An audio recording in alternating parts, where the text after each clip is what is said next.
year. This is a really special session. I'm Brian Rothschild from the John Lennon Educational Tour Bus. This is a project I started 27 years ago with Yoko Ono and the support of many, many people and companies who believe in our mission of providing young people with free hands-on opportunities to create music, videos, short films, documentaries, using traditional, legacy, and the latest tools. The gentleman who's moderating today, this special panel that is being brought to us by A3E, is an early adopter of the Lennon bus. We worked together, I think, very close to the beginning, 26 years ago, so pretty early on in our development. And we just hit on this today because for a Lennon bus to progress, we wanted to make sure that we were bringing students the latest technology and the opportunities for career path development that were most important and would be most valuable. So this year we're making a commitment to talking about ethical and responsible use of AI in audio and entertainment and video in all areas related. And many of the people, all the people that are here on this panel today are related to that topic. It's become something that we're very, very committed to, and we think is really in line with the spirit of John and Yoko, and forging a better world and ultimately imagining peace. That's what the bus is really about. If you haven't had a chance to check it out, please go in and see what's going on there. So I'm not going to take up too much time because we have a lot to go on, a lot of really cool people that are here. This is an amazing group, so just want to thank you all for here. I'm going to throw it to Paul Sitar from A3E. Thank you, Brian. Thank you. As Brian mentioned, my name is Paul Sitar. I'm with A3E. It's a future forward-looking research event company. And what we've assembled right here, when I think about it, if there's any VCs, private equity, venture capitalists, investment bankers, if I could build a company, we have just a perfect cross-section of individuals they'll introduce themselves. But this is a great group of people. As Brian mentioned, I met him 26 years ago at an event in New York City called IMX. And the focus of the Interactive Music Expo was empowering artists when Napster came on the scene. There was a lot going on and people were talking about the labels. My concern were the content creators. And throughout this whole ride, it's always about human creativity and the artists. So IMX and A3E, core to who we are, is human creativity and giving artists and content creators the best knowledge possible in really uncertain times and very disruptive technologies that are coming forward. So real quickly, I'm gonna let each of us self-introduce. Daniel Rowland from Lander. Daniel? Hey, what's going on, everybody? Yeah, my name's Daniel, Vice President of Strategy and Partnerships for Lander. I've been with the company for about 11 years, so we were one of the first companies to productize anything in the AI space. It wasn't just a research project, that was AI mastering, and we're now, I think most people would say, the broadest platform for music creation that's out there. We just announced our acquisition of Reason a few days ago, which is pretty cool, so we have a DAW under our umbrella. I'm also a mixing and mastering engineer, and I've been a college professor for about 15 years teaching music technology. Thank you. Sherry? Hi, I'm Sherry Reich. I work at NVIDIA leading audio and music intelligent content creation for Media 2. Thanks for having me. Thanks for being here. Danny? Hi, my name is Danny Deal. I have way too many titles. Some of them are DJ, producer, trustee for the Recording Academy for the Chicago chapter. I'm also co-chair of advocacy nationally for the Recording Academy. And I am also vice president of creator policy and corporate affairs for Caldecott Music Group, which owns BandLab Technologies, NME Networks, and Vista Musical Instruments. Eros. Hey everybody, I'm Eros Marcello. I am a software design engineer specializing in human interfacing artificial intelligence, formerly at Apple, Meta, Salesforce, Samsung, and have consulted across a battery of federal government agencies as well as pharmaceutical giants. I'm here representing my startup, Ethereal Computing. We're working on quantum enhanced machine learning for signal processing and denoising, for creating a neuroadaptive SDK for human machine interfaces and brain-computer interfaces for high-consequence environments and applications, including defense and militaristic use cases. We're based at NASA Ames Research Park in the Bay Area. You're gonna love Eros, trust me. After several years now working together, he's just a force to be dealt with. We have blessed, comes back to 12 years now, BT, working with A3E. BT? My name is BT. I'm a Grammy-nominated electronic music artist and film composer. In this role, I sit firmly in two camps. I wear a hat as CEO of Sound Labs. We have a partnership with the Universal Music Group, an AI partnership, and we just, I guess I have to be careful how I phrase this. We just did a big thing with Apple, launching the G5s with our plug-in mic drop. So it's a pleasure to be here. I sit in the development camp and in the artist camp, so I'm thrilled to be with all these people. Yeah, any developers here? Any programmers, developers? Well, you've got some really great talent up here to talk to. Please, Ricky. Hi, I'm Ricky, or Rithik Kundu, and I operate at the intersection of research, product, and strategy when it comes to AI and audio. So I wear a few different hats. I'm here representing NYU Gen Audio and AI as one of the founders and leaders. We just got formalized by the university, so now we have full recognition and funding through NYU. On top of that, I also advise a few companies and organizations on how to implement their AI strategy when it comes to navigating the ethics, the development and research around building AI models and figuring out what that all means in the context of a changing world. And I'm also head of strategy at the Joker Deck Angel Syndicate, looking at early stage music technology in the pre-seed seed rounds. So as you see, an underachiever here, but thank you. This represents the next couple days, Friday and Saturday. A3E is going to be at the Hilton, and we've been looking at machine learning and AI going back to 2012, 2013. We've always tried to push the envelope of where this is going to be headed next and what does it mean to creativity. And sometimes we get some shade thrown at us because they're saying, are you advocating that you want machines or computers to replace humans? And absolutely not. But we see the creativity that is possible with a lot of the products that are sitting on this stage. But to understand how to use them and how to compete with them is really important. And that's what A3 is all about.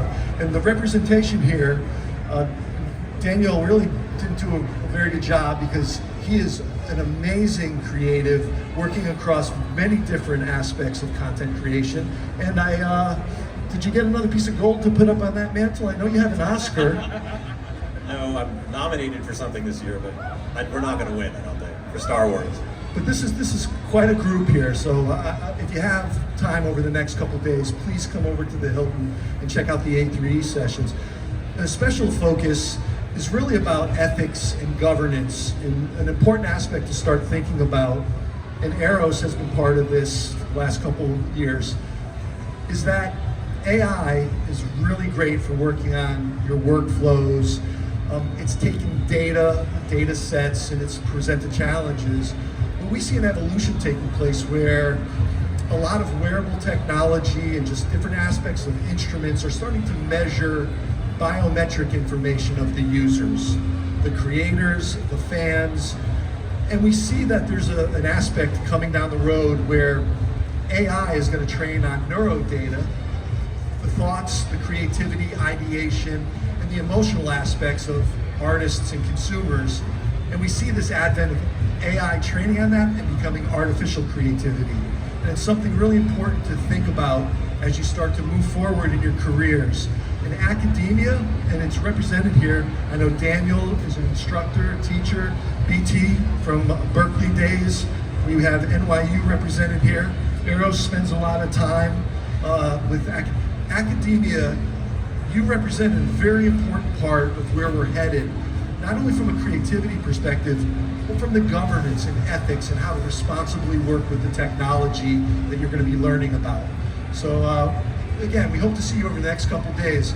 I guess my first question, I'd love to get the perspective from each in their own kind of specialty. And again, we'll just start with Daniel. what you see right now, what are the best aspects of creativity and computational power, and how this is affecting the opportunities to expand the creative horizon? Yeah, sure. So I've been preaching for years now that, looking forward to the day where we move away from content, just audio in this case, being static to being contextually aware and dynamic, right? And I think we're just now seeing products come to market. We released one, but there's others out there as well that can look at, I've said this before, but take loop-based music as an example, right? A lot of people like to use loops or start from them or replace them, whatever, but that's a very static process. You loop them out, there's very little you can do with them, right? But having them be, via AI, aware to mold to whatever you put in as a reference, right? My guitar part, the beat that I'm working on, now anything becomes musical and contextual. I think that's fascinating, right? And it could be me tapping on my chair, right? That becomes a thing. We released something called Layers that does that. Using a technology by a very cool company called Ayote, who are here somewhere over from Israel. And it's just, I love seeing stuff move in that direction, that it makes music more musical in some ways, right? By taking something that was fixed and making it live and breathe in a way if a human had performed it. And that's one of the things I'm hip to. Yeah, the aspect of having computers expand accessibility, but also the creative palette is just amazing. And Sherry, from NVIDIA's perspective, and it's just amazing to see that company, I'm seeing a lot about content creation and about music generation, affecting data warehouses. And there was, I believe it was Data Warehouse Magazine, or it's really becoming a powerful aspect that's eating up a lot of computers, a lot of power, a lot of consumption. But it's great to see companies like yours helping solve that problem. Share your thoughts. Honestly, can you repeat your question? Because I was so into Daniel's answer. Yeah. What is exciting you from NVIDIA's perspective, and you also from artist relations? Your background is really valuable. What excites you about how all these forces are affecting creativity? Thank you for the repeat. Okay, so what's exciting me the most is that I think artists really have the opportunity to be in the driver's seat at this time, for the first time, where I see. Even back 6 months ago, I see companies just throwing tools into artists' faces and making them use it, or saying, this is what you're going to use, like it or not. I like that the artists seem to really be able to have a hand in creating. And to me, that's really important. Seeing how AI is integrated in their workflow, making their job easier, and kind of like a synthesizer, helping them create a mix really fast. What you do, I think, is amazing. What Lander does. All of these companies, just seeing the tools that are on the horizon and being at this forefront is super exciting to me.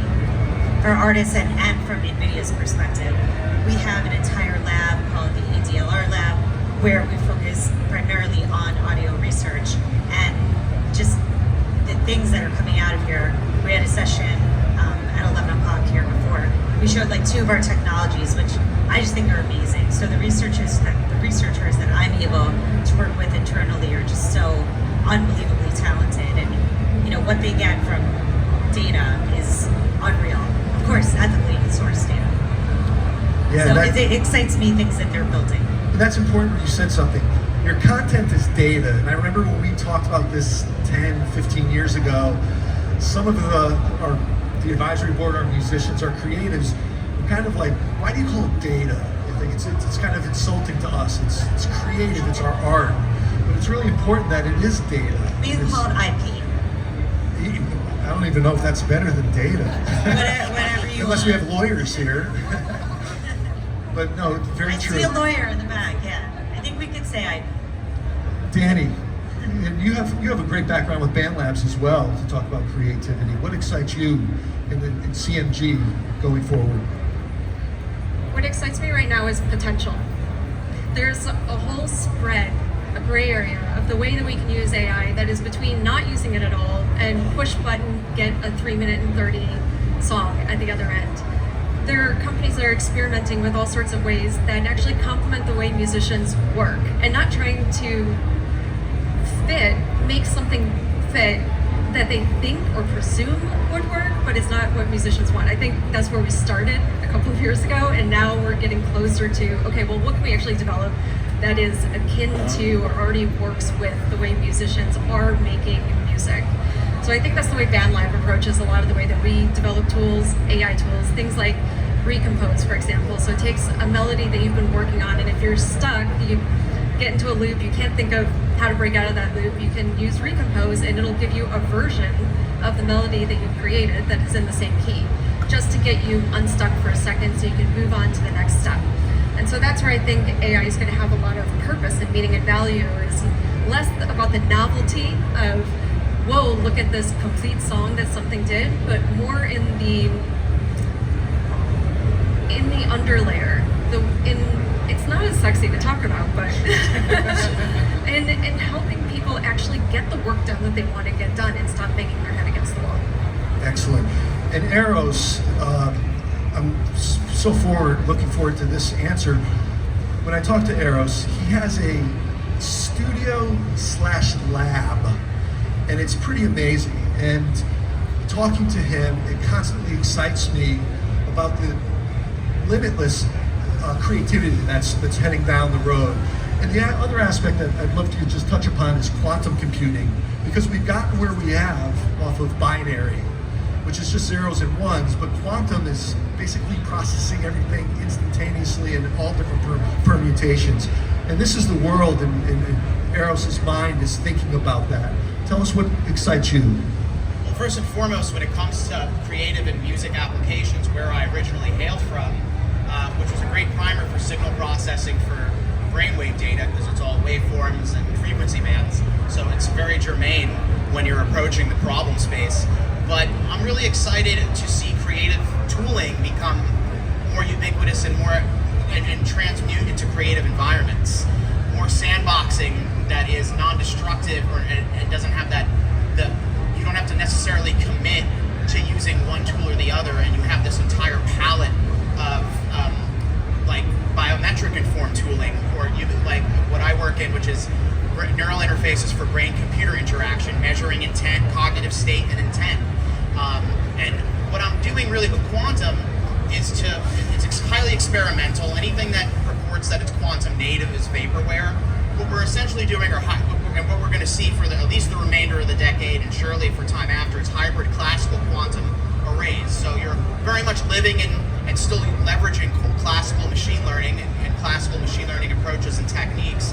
But then there's the quantum-inspired or quantum-enhanced element, is where you're pinging QPUs like IBM Qiskit or Google Circ and getting superposition states, and that becomes like your weight assignments, and you bring it back into the classical realm. So it's not technically quantum machine learning in the overarching sense, but all of these different approaches are going to make these primitives like neurotech and like emerging tech tooling more usable in the near term. So it's certainly actionable and not just vaporware or far off.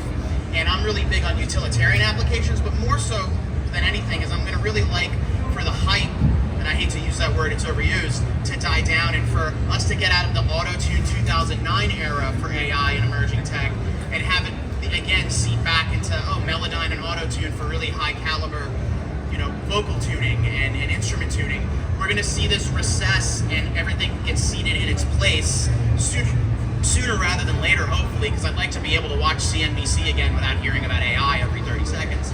But sooner rather than later, so it'll regress back into like where these tools really shine. And the best part of it is it's not an abysmal outlook, because it's going to make human interference, human intervention, human inference, and the human in the loop as a whole a really high caliber endpoint. So it'll make the human aspect to content and music creation all the more valuable, is how I see it optimistically. So Now you see why I love talking with Eros. It's amazing. And something really important you just ended with, and everyone on this stage, I work with them, and it's part of their ethos, is that human creativity is at the core of everything they're building or trying to advance and accelerate. So important to know. BT, now, I remember you talking about, here's an artist that plays for tens of thousands of people, moves people. But he talked about times when he actually was trying to problem solve his creative aspects as a musician by splicing together with tape, scotch tape and tape, to try to build out what he could deliver, his creativity. So we have a rare opportunity to hear from someone that has played and is an artist, but has from the ground floor up built things to achieve his creativity. BT? So it's just fascinating to listen to what everyone's saying. Thank you for what you said, Paul. I think we were talking there about the genesis of Stutter Edit. And so, yeah, my kind of foundational interest in technology as a conduit for unlocking human expression goes back to my roots as a musician. They're kind of coterminant, they're bound together in many ways. I think, just to answer your question really directly, what I'm most excited about coming now is new tooling, a new tech stack that unlocks human creative potential. And it's very easy to focus on what is frightening or kind of amorphous that we don't understand in this space, I think, for musicians. But I would encourage people to look to what's coming as there's a lot of things to be really excited about. And to speak directly into that, I'm positive there's an entirely new emergent market of people that will create music that are, marginalized or don't have access to tools and technology that are going to be able to creatively self-express. That's a world that I want to live in. And so just speaking to this kind of human conduit of what's possible, with machine learning. A project that we just did with UMG was we took Brenda Lee, the singer from the 50s, and she sang famously "Rocking Around the Christmas Tree," and we trained a data set on her voice as a 14-year-old girl, which is when she sang that song, and then we had a human singer sing into her model in Spanish, and UMG released it, and it was wildly successful and well received. And the feedback, I've never seen a YouTube clip where all the feedback is positive. That's like a first for me. Universally, the feedback was, this is wonderful to hear this in my native language. And so I think that there's a lot of potential for artificial intelligence to be a new kind of foundational layer in how we express, and it's going to bring a lot of new creators to the fray, and I'm very excited about living in that world. That's awesome. Please, it's really important to hear from you, Ricky, because you're sitting in a content creation capital, one of them of the world, New York City, at a university that is really pioneering and leading the way in many aspects of education. But tell us what you're hearing from your cohorts that you're working with, and as you leading the Gen I lab now, what are you trying to do to bring out the positive things? Well, I think we should first consider what is the purpose of technology. It's to help, it's to assist us with an everyday task, right? So if we think about that in the context of music, let's think about DAWs. That's the thing that I usually make a comparison to, and we usually talk about in Gen Audio, which is that, there's all sorts of ways that have been, there's all sorts of new methodologies that have been unlocked to create new music. Without DAWs, you don't have the bedroom producer. Without DAWs, you don't have algorithmic composition.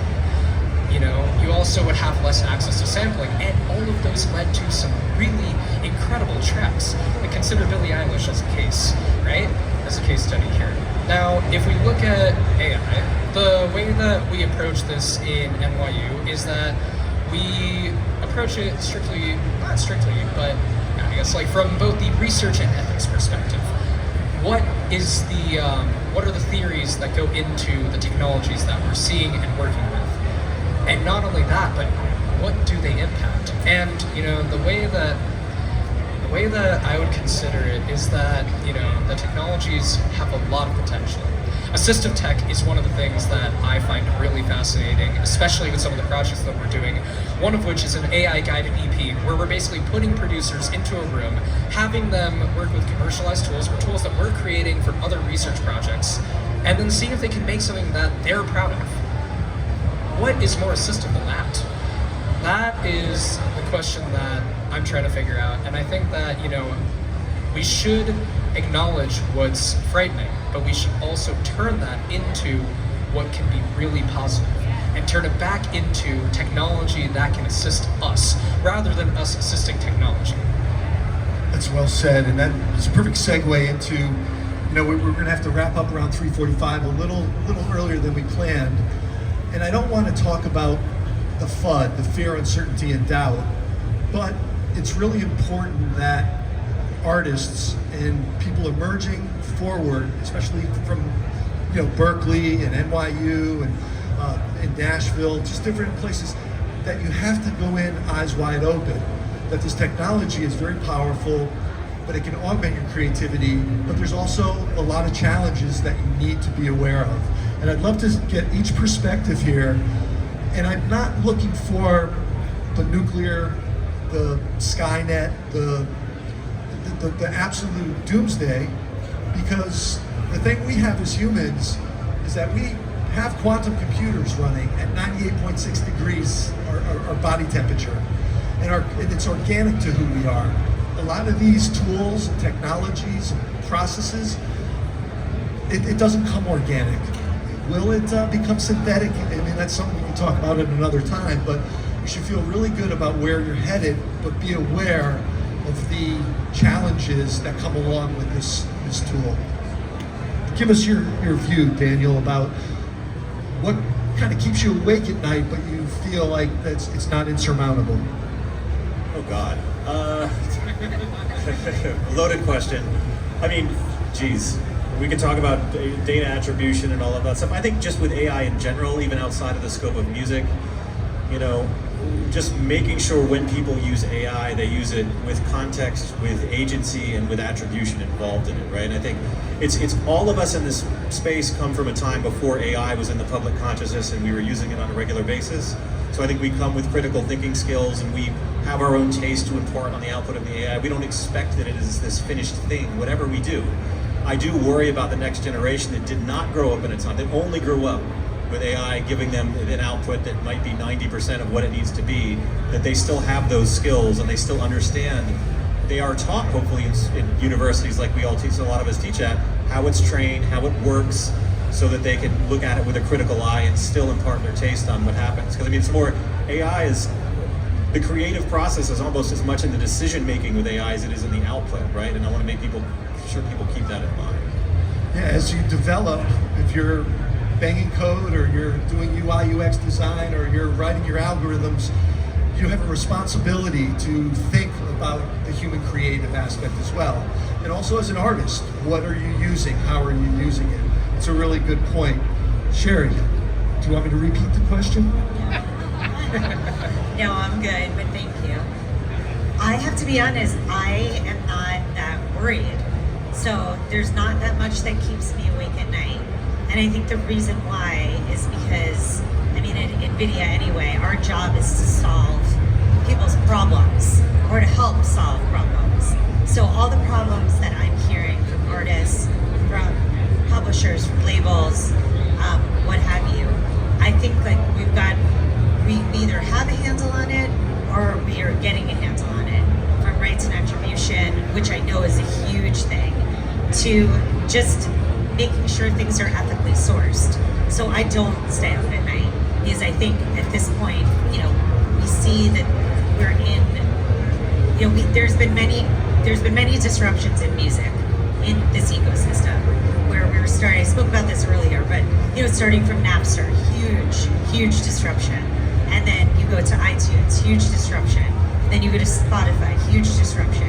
And we're at this intersection now where I think that, companies are getting really behind it. So I'm not really that worried. I think that everybody is kind of on the same side. I think that the people that are ripping artists off are going to be shut down. And I rest easy knowing that. Well, and we talk about attribution and provenance and royalties and copyright and IP. The only way to solve those problems is to deploy technology and to use the technology to help. So again, we need to understand and leverage where we can. And Daniel, you brought up something really important, and we're going to be talking about this on Saturday. We have to be very careful as creatives. We know what ChatGPT and AI is doing to cognitive learning and brain atrophy and problem solving and mathematics skills, language skills. But what is it doing to creativity? The more creatives use it, are they losing synapses or key elements inside their brain that spawns? It's the very essence of humanity and creativity. So it's something we're going to talk about, and that was a really good point you raised. Go ahead, Danny. I'll probably save some of those thoughts for Saturday, but there is a reason why I walk around with a notebook and I would like to write my notes down and I don't like to type them. I think it's very important. In terms of what keeps me up at night, though, going back to what you were asking the entire panel, I am a very anxious person, so I'm going to be up at night regardless. In terms of AI and music, I don't think that it's helpful to be blithe about the conversation and to say everything is going to be fine. I think there's value in paying attention to those emotions that we label as perhaps being negative. If musicians are fearful, and I think they should be, why are they fearful? If they are angry, why are they angry? Getting to the root of these feelings tells us where we need to progress the industry, where things need to be more robust, and where the work needs to be put in. And at BandLab, one thing that we did last year, to your point about companies taking the lead, is we expanded our licensing platform to include an option that is open to AI licensing. So instead of somebody submitting their material and saying, I am opting in or opting out of having my music being used to train AI, we said, what if it was neither? What if you just said you were open to the idea? And then if a deal came along, companies could approach you and you could say yes or no to that particular deal. We find that there are more and more solutions like this. If you don't look at it through a binary lens, and yes, companies are trying to figure out solutions right now, but I do worry from a government perspective. I think that our laws are seriously behind, and we need to put more weight and momentum and emphasis on things like the No Fakes Act. Yeah, that's Danny just received a great promotion, and part of that is to keep building upon her advocacy and dealing with some of the legislation. You talk on Capitol Hill and go down to DC quite often, and that's a whole topic in and upon itself from the standpoint of how do we, but as you all know, we probably as an industry and as users and developers, we probably have to initiate it first because we can't wait for that advocacy or that protection to come out of the federal government. Just my opinion. But Peros. Well, my answer is going to be, as far as what keeps me up at night, is going to be a departure, because I don't necessarily have skin in the game and like licensing, and I've moved away from that because I'm more intent-based, utilitarian-based in my approaches to, like, again, neurotech and neural interfaces. But what keeps me up at night extends existentially to these different mediums of emerging tech themselves. And what keeps me up at night is that the hype cycles are necessary evils, but what we just saw with Gen AI since 2022, I mean, I've been in conversational AI since 2015, working at Samsung on for the Galaxy, like their Bixby assistant. That was my first job, formal AI role, and it was my thing for a long time, and it was cool. And then one day in November 2022, I woke up and something I've been using for forever, which was GPT-3. I've been using OpenAI's Playground since the late 2010s. Became, rolled out as ChatGPT, and I saw YouTube ads of like, scale your drop shipping business with general pre-trained transformers, and I was just like, what in God, like, what it wants? And it was just, and then seeing kids who I went to high school with being like, well, machine learning, you need quality data to whatever. It was just this very invasive, destructive invasion of a domain that had a lot of legitimacy, and then it went from, oh, cool, to like, oh, you're like an NFT crypto guy, and I was like, no. You know what I mean? Like natural language processing, declarative NLP, human interfacing AI, social, and it just got lost in this noise. And I see the same patterns in quantum and neurotech. You have a lot of hype, and then you have like the non-invasive consumer grade EEG headsets that, because they throw an Arduino or a Raspberry Pi in them, they're like, well, these are BCIs. I'm like, these are just dry EEG caps. It's like, no, it's wireless, so it's a brain-computer interface. I'm like, what does it do? They're like, nothing.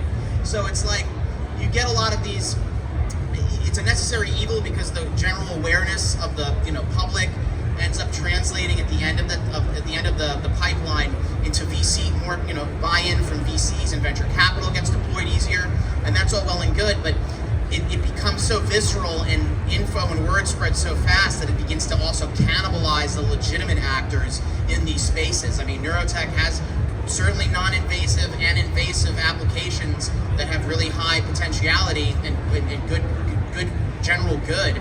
Same with quantum, but it gets lost in the noise. They tried to just do that with the quantum bull run with the SPAC stocks like Rigetti, and thankfully, the powers that be, the hedge funds, whoever, short sold that really quick, and it seemed like everybody backed off because they were trying to already start doing that, because once they see the ROI from all of these Gen AI promises may not come to fruition in the way that they've been promised, per se, they're already kind of looking for that next lily pad to jump through, kind of like, self-driving cars and robotics, for example. So it's just about the over-promising and overselling to such an egregious degree that it ends up truncating the core tech itself. That's what would keep me up at night, because there's so many good, quality, legitimate ideas and innovation going on in these spaces, and they can get lost by folks that are just, capitalizing on the dollar and on 15 minutes. Well, that's why we have amazing companies like Lander and NVIDIA and CMG and Sound Labs. These companies are cutting through the hype and actually creating the products that are needed. BT. So I'm going to put my artist hat on here. I got some spicy hot takes. So, yeah, I think respectfully, I think we're sadly way past the attribution conversation. I think most of the foundational models are trained, and we're at a synthetic data stage. So that would have been my big fear set 3-4 years ago that I was screaming about quite a bit. Poor Paul had to listen to that quite a lot.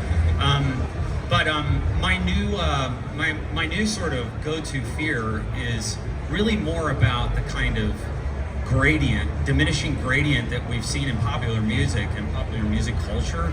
If you look at it, you start to think of it as a data set. Sorry if that is provocative for some people. It's titillating for me. I'm a nerd. So, there's been this sliding gradient of the quality of music, the quality of lyrics. These are trackable things. This is not me making this up. There's tons of white papers and research about this.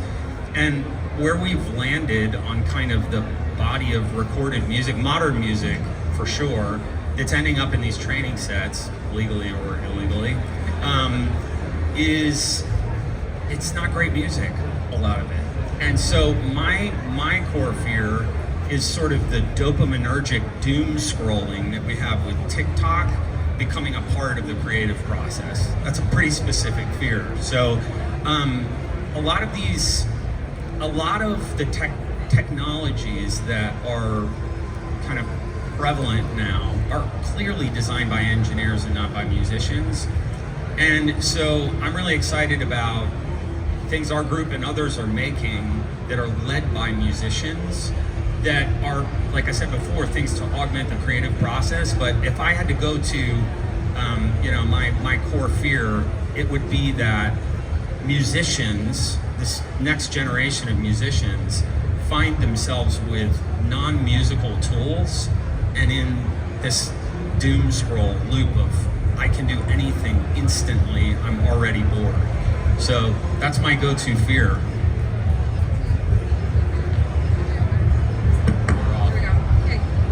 Say, if it makes you feel any better, a couple of days ago, Aphex Twin had higher streaming numbers than Taylor Swift on YouTube. Oh, thank God. I like Taylor Swift though too. So, but yeah, point taken. I get it. I love Aphex Twin. Yeah, that's good. And you have to give attribution where attribution's due. BT brings up a fact, and this is the thing I love about him, not only as a creative and an artist, but as a human being. We started to talk about AI and machine learning, and he was upset because he wasn't sure whether we were advocating or focusing on the right aspects of the conversation. And sure enough, he went back and started building and fixing and just creating. And I love that fact about you. That I appreciate you tell that story that way, Paul. It's true because you're here now and you're back. It's really important. That's what we need. Yeah, no, I appreciate that. I mean, I think that that's why it's so valuable for those of us that either are just completely at our core musicians or consider ourselves builders or anywhere in between those two polarities, be involved in the conversation, because we can't have any agency or authority over where the conversation ends unless we participate in it. So it's fundamental to where these technologies grow, how they mature, what's possible, things like attribution. I mean, that's a conversation that I really do think is mute at this point, and I know that that's kind of provocative for some people, but it's important our voice is featured in the conversation, or we can't be unhappy if it lands in a place we're not happy with. Yeah, you actually just didn't talk about it, you then went and did. Sound Labs is a perfect example of that. Ricky.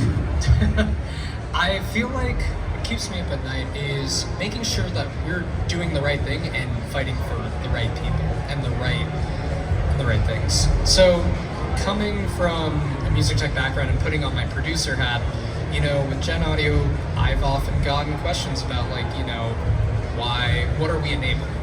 What are we allowing to be possible just by having a club like that on campus? And so it makes me think about how are we sure that we're advocating for the right people? So one thing, sort of case point in this, is that one of the research studies that I'm working on is a blind listeners test between AI generated and human made music, and I'm working with a Grammy winner on this. And so the idea is that we're taking a few AI generated songs made in different genres with his work and seeing, from songwriting metrics, what do listeners prefer and why? And, while we're still in the data collection phase, there's some interesting findings, that while AI models, while the current transformer models have limitations in the length that they can create, commercialized models often can't make more than 3 minutes worth of a track at the current moment, they also can make a really damn good track. And, we see that on DSPs already, with Breaking Rust, Zania Monet, or Black Smoke made Weird Charlie Kirk. These are all examples of music that is completely generated but has been able to capture the streams of listeners. And so, that makes me wonder, what are we advocating for? And not only that, but, not just us on the panel, but all of us that are here in this room at this conference, we all have an obligation to ensure that we are doing the right thing. We are doing right by the people that we are trying to work for. That kind of, we're down to a couple minutes. I would love to do Q&A, but we're not going to be able to, but you can track these folks down. Partnerships have been so critical. Just one-to-one, band members, developers, companies. And the thing about working with JLSC, the John Lennon Songwriting Contest and the Educational Tour Bus, and that was what Brian, we hit it off 25, 26 years ago, was that the bus stands for getting to youth, getting to academia, talking about these problems, providing a forum and tools for them to create, but see the processes and the issues that go along with that. So partnerships to me are just going to be the thing that will make us have resolve, take us forward. And again, I want to thank Brian and the executive director of the Educational Tour Bus. And can we please have a huge round for this group, man? This is a great group. Thank you so much.